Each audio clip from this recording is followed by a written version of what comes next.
Imagine spending 31 years defending your country, only to be forced to prove you belong in your own car. 31 years in uniform, deserts, jungles, war rooms, commanding soldiers who would die on your word, sitting across tables from generals and senators, carrying the weight of men's lives on your shoulders, and carrying it without breaking. Then one Wednesday afternoon, you drive back from a meeting. Broad daylight, busy road, other cars all around you. No speeding, no broken taillight, no reason at all. And a man with a badge walks up to your window, looks at your car, looks at your face, and decides, before a single word is spoken, that something here doesn't add up. Not because of what you did, because of what he assumed. This is the story of Marcus Webb. And what happened on Route 9 in suburban Maryland on a bright Wednesday afternoon is something that every single one of us needs to hear.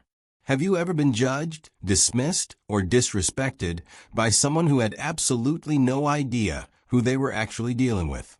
What happened? Tell us in the comments. Because after you hear what Marcus Webb did, you are going to want to talk about it. And if this is your first time on Justice Scope, welcome. We tell the stories they don't put on the evening news. Hit that subscribe button and stay with us, because this one is going to stay with you long after it's over. Now, let's go back to that road. It was 2:17 on a Wednesday afternoon. The kind of clear, open afternoon where everything is visible and nothing can be hidden. The sun was out. Traffic was moving. People were going about their day. Marcus Webb was driving a black Mercedes S-Class, a car he had bought with his own money, after his own career, earned across 3 decades of service to the United States Army. He wasn't in a hurry. He wasn't on the phone. He had just left a federal building 20 minutes ago, and he was heading to his next appointment. That's when the blue and red lights came on behind him. He pulled over immediately. No hesitation. No drama. He did exactly what a man does when he has nothing to hide, which he didn't. Officer Dale Brennan stepped out of a cruiser and walked toward the car in full view of every driver passing on that road. Shoulders squared, jaw tight, eyes already moving across the body of the Mercedes, the way you look at something you've already made up your mind about. His partner, Officer Ray Torres, climbed out on the passenger side. 19 years on the force. Quiet, careful. He stood at the front of the cruiser with his arms folded and watched. Brennan reached the window and knocked. 3 sharp, hard raps that had no courtesy in them whatsoever. Marcus lowered the glass. Roll it down. All the way, Brennan said, even though it already was. Marcus looked at him. Not with fear. Not with aggression. With the calm of a man who has faced things that would have broken most people before breakfast. He said, "Good afternoon, officer. May I ask the reason for the stop?" Brennan leaned into the window. Too close. The kind of closeness that isn't about hearing better. It's about making someone feel smaller. The reason is I'm asking you. That's the reason. Marcus reached slowly for the glove box. One hand visible the entire time. Every movement deliberate. The kind of careful that a man learns not in driver's education, but in life. He handed over his license, registration, and insurance without a word. Brennan took them, held the license up in the full afternoon light, studying it the way people study things they're hoping to find a problem with. His eyes moved between the card and Marcus's face. Then they drifted, slowly, pointedly, to the interior of the car.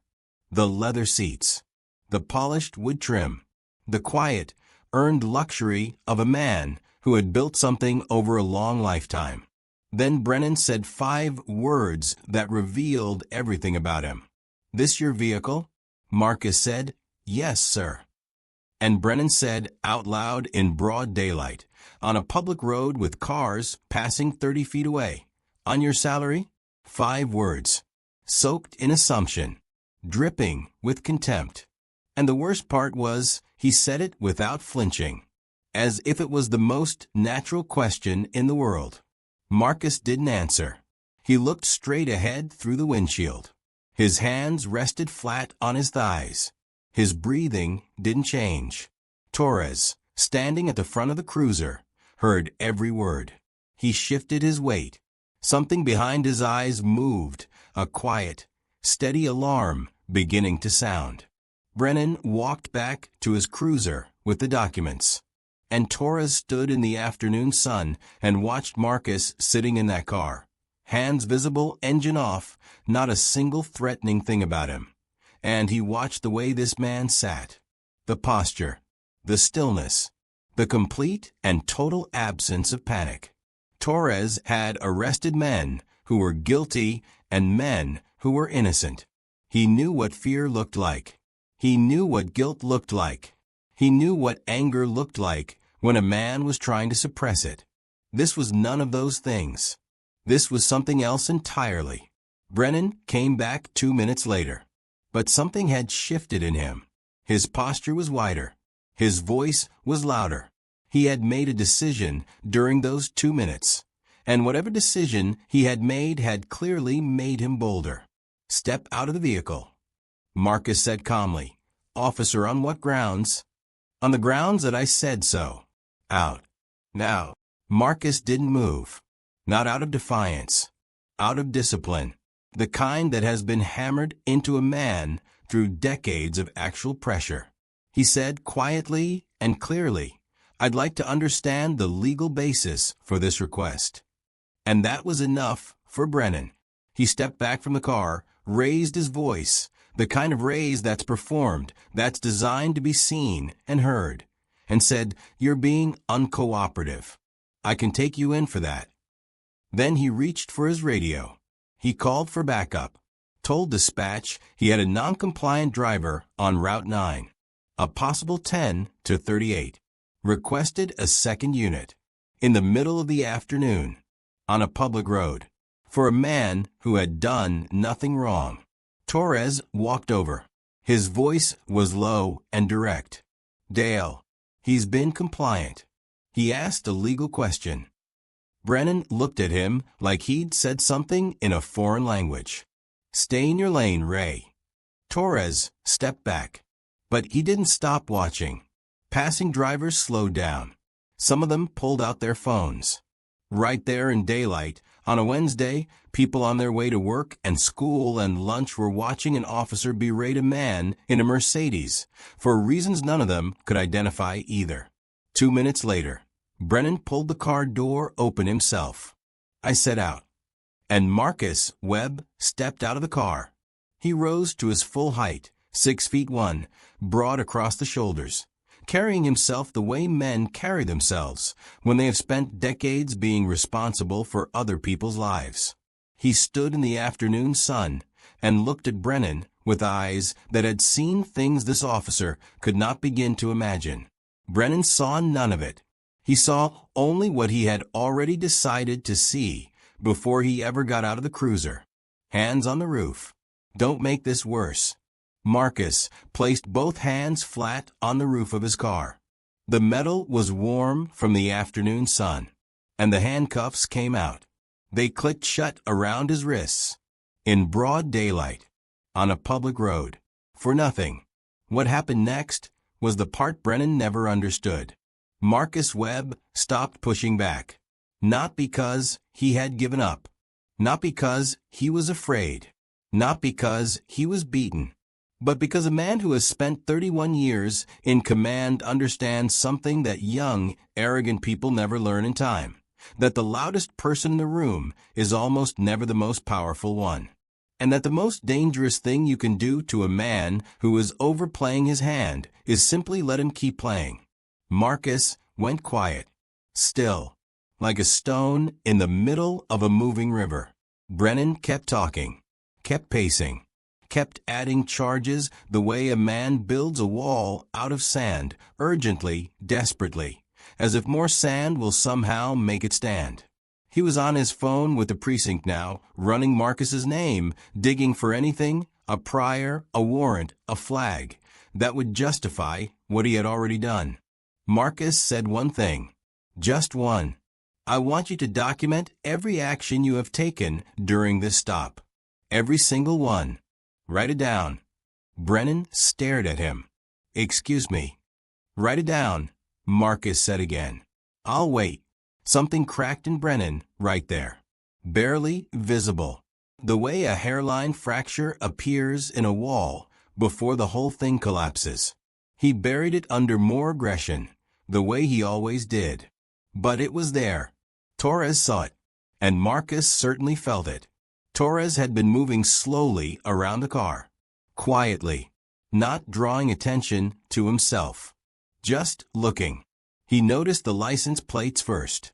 Government issue. A specific federal designation. The kind that isn't on civilian vehicles. He noticed the small dark blue decal on the lower left corner of the windshield.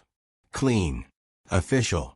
The kind issued only to personnel with clearance to access restricted federal facilities.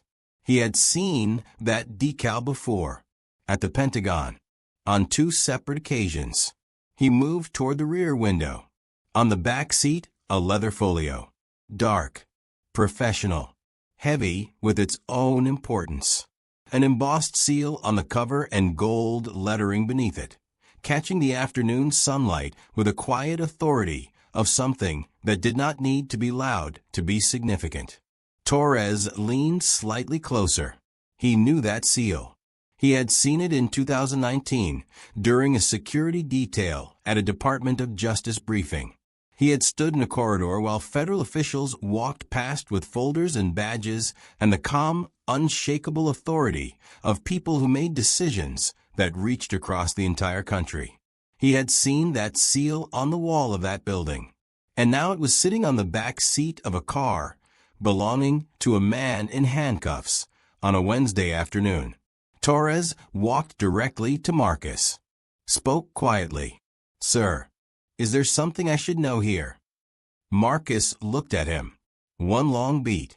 The afternoon sun between them. Check the folio on my back seat, Marcus said. You have my permission. Torres reached through the open door. He picked up the leather folio, turned it over slowly. The gold embossed seal caught the full afternoon light and threw it back without apology. He opened it. 1 page inside. He read it once. Then he read it again. Then he stood completely still for what felt like a long time, but was probably 5 seconds. 19 years on the force. 3 governors, hands shaken. Federal briefings. Security details at buildings where decisions were made that the public never heard about. He had been around enough real power to recognize it when it was standing in the afternoon sun with its hands cuffed behind its back. He closed the folio carefully, the way you handle something that deserves to be handled carefully. He looked at Marcus. Sir, he said. His voice had changed entirely. Are you? Yes, Marcus said. One word. Quiet as the closing of a door. Torres walked directly to Brennan, gripped his arm firmly, and pulled him away from the car. Dale, stop. Stop everything right now. Brennan yanked his arm back. What is your problem? Pull his license, Torres said. Run the name. Right now. Do it right now, Dale. There was something in Torres's face that Brennan had never seen there before. Not panic. Not uncertainty. Something much worse. Certainty.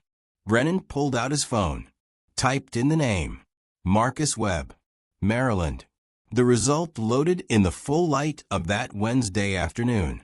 And Officer Dale Brennan, who less than an hour ago had pulled over a man for driving a car he decided this man couldn't afford, read what was on that screen and felt the ground dissolve beneath his feet. Lieutenant General Marcus J. Webb. United States Army, retired. 3 stars. 31 years of active service. 2 combat deployments. Decorated multiple times over. And beneath all of that, his current title: Deputy Director, Civil Rights Division, United States Department of Justice. The office that receives, reviews, and prosecutes federal investigations into police misconduct across the entire country. Every complaint, every case file, every badge that gets pulled for crossing the line. It all crossed Marcus Webb's desk. Torres leaned in close and said it quietly enough that only Brennan could hear. He decides whether officers keep their badges. Every officer, nationwide. The phone nearly slipped from Brennan's grip. He turned slowly. Marcus Webb was still standing against the car, hands cuffed behind his back, the afternoon sun falling straight down on his shoulders. His face completely calm, not smug, not triumphant, just waiting, like a man who had stood in rooms where the truth finally arrived, and had long since learned exactly what came next. Torres walked back to Marcus without a word to Brennan. He reached for the handcuffs. The click of them opening was the loudest sound on that road. Marcus brought his hands forward, rolled his wrists once, straightened his jacket in the unhurried way of a man who has never stopped being exactly who he is, regardless of what anyone else tried to make him into. The backup units arrived, 2 more cruisers, lights going, pulling in behind Brennan's car. Torres walked to them before either officer got out. A short, quiet conversation at the window. Something was shown. Both units stayed in their cars. Both units pulled away. Brennan stood on the side of Route 9 in the middle of the afternoon and watched his backup leave. And then Marcus walked toward him. Not fast. Not with fury. With the patience of a man who had decided long before this moment exactly how it was going to end. Brennan opened his mouth. The words came out stumbling over each other. "Sir, I didn't the vehicle I thought." "You thought what?" Marcus said. "Silence." "Finish that sentence," Marcus said. "I'm listening." Brennan looked at the road. "Give me one reason," Marcus said. "One. Grounded in law. That justified this stop." "Nothing." "You can't," Marcus said. "Because there wasn't one." Brennan reached for the only thing he had left. Damage control dressed up as professionalism. "I'm prepared to. We can handle this right here. No formal report needs to." "Stop," Marcus said. And Brennan stopped. Marcus looked at this young officer for a long, unhurried moment. Not with hatred. Not with satisfaction. With something far heavier than either of those things. "You want to talk about reports now," Marcus said. "That's interesting. 20 minutes ago, you were adding charges. Now you want to handle it here." He adjusted his jacket. Slow. Deliberate. "I've reviewed 312 cases of police misconduct in the past 4 years alone. 312. You want to know what every single one of those officers said when the full picture came out?" He gave the silence room to breathe. "Exactly what you're saying right now. Every time. A car passed on the road. Someone slowed down and kept going.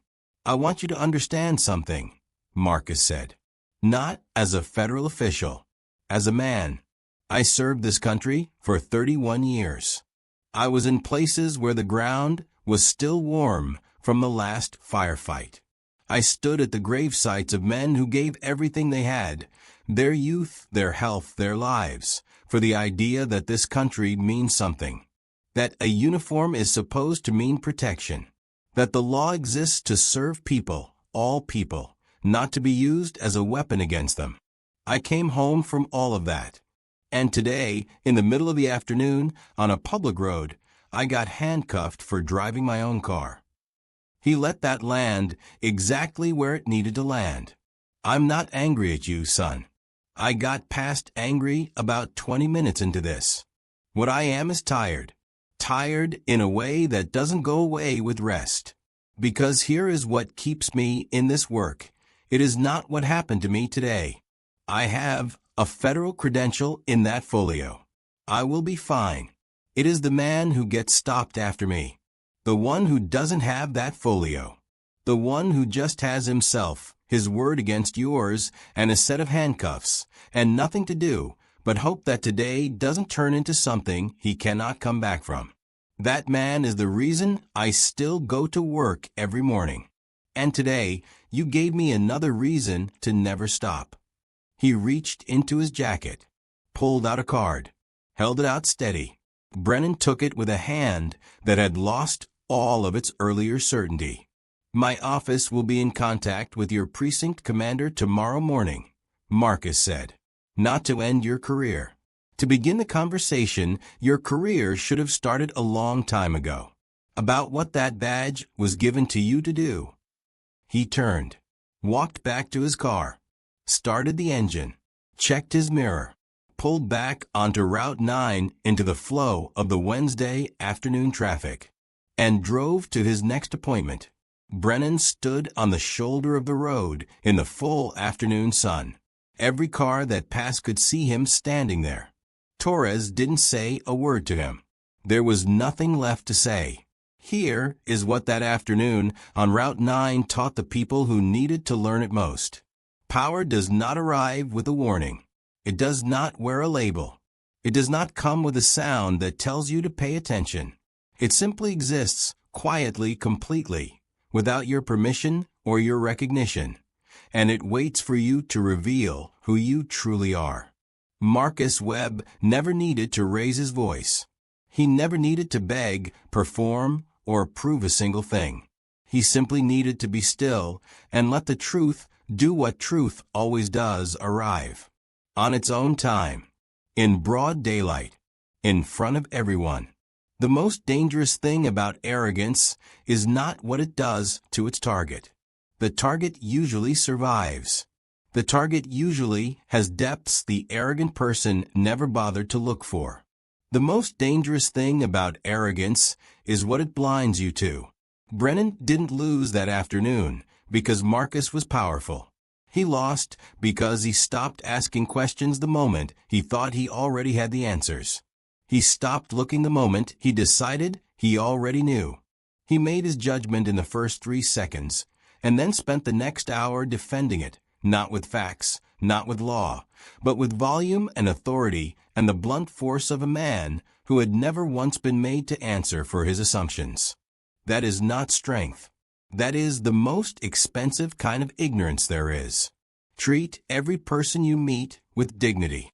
Not because of who they might turn out to be. Not because of the title that might be on the page inside their folio. Because of who you are. Because the measure of a person's character is not how they treat people who can hurt them. It is how they treat people they believe cannot. Marcus Webb knew that. He had known it for 31 years. It just took a Wednesday afternoon on Route 9 to remind one officer what he had forgotten. Don't forget it yourself. Justice scope. Justice served.